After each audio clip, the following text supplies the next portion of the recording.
Agriculture is the art and sciences of cultivating the soil, growing crops, and rearing livestock. It entails preparing plant and animal goods for human consumption as well as their distribution to markets. Agriculture has a crucial role in transforming economies and attaining other important development goals, such as guaranteeing food security and increasing nutrition in order to achieve the aim. In the agricultural industry, sharecropping is one of numerous approaches. And today, we will talk about the history and development of sharecropping. Sharecropping is a legal arrangement involving agricultural land in which a landowner enables a tenant to utilize the land in exchange for a share of the crops produced on the land. There are numerous verses in the Al-Quran and traditions of the Prophet Mohamed that emphasize the importance of agriculture. Islam considers agriculture to be a social obligation. Muzara'Ah is Arabic for sharecropping. The idea of Muzara'Ah has sparked great controversy among Islamic legal schools along with the theory of musaqats. This is demonstrated by differing viewpoints on the contract's validity and permissibility. Muzara'Ah pertains to the agricultural model which uses hadith as its principal basis because there is no specific Quranic rationale for it, except for the general explanation of farming's permissibility. However, there was no clear ruling on whether sharecropping is permissible or not for the Muslims. To deal with the problem, the jurists of the different Islamic legal schools have imposed conditions and restrictions upon sharecropping contracts in order to make the contract valid. The contract of Muzara'Ah was strongly criticized on religious grounds in the 8th and early 9th centuries.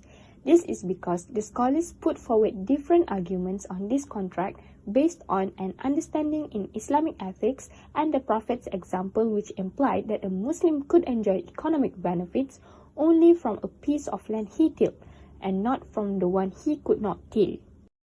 Therefore, from the perspective of Islamic jurisprudence, Imam Abu Hanifah rejected Muzara'Ah contract and only considered a contract of ijarah to be admissible. Imam Malik also avoided using the term Muzara'Ah in his discourse and mentioned the example of bare land to argue the inadmissibility of this form of contract. Imam Shafi'i still used the term Muzara'Ah in his discourse, but only deemed Muzara'Ah permissible as a derivative of al-musaqats. Abu Yusuf and Ibn Hazm used the term Muzara'Ah and validated this form of contract as a partnership between a landlord and a tenant, which is similar to al-Mudarabah.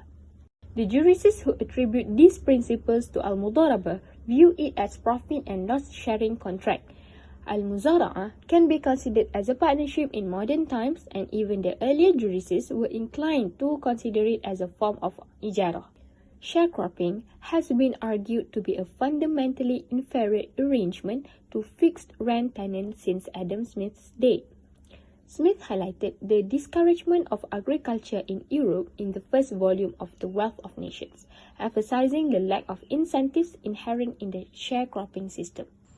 Karl Marx, on the other hand, criticized sharecropping, calling it a feudal institution incompatible with capitalism. Surprisingly, the idea of a noble landlord leasing land to poor farmers in order to avoid being involved in productive activities does not appear to fit in a dynamic capitalist system, but the idea of an absentee shareholder hiring a manager to run a company has become a hallmark of modern capitalism.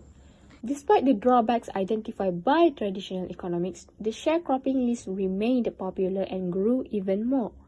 Today, the sharecropping system has evolved into a downward tradition that is used by rural communities as a solution to agricultural problems in society, such as land depreciation due to the conversion of agricultural land to housing.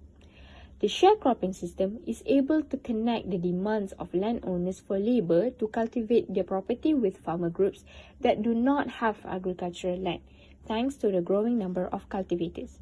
This may be observed in the fact that many people, particularly in rural regions, still use sharecropping systems in farming. Nonetheless, it appeared to be unavoidable as there appeared to be no viable alternative unless the croppers abandoned agriculture.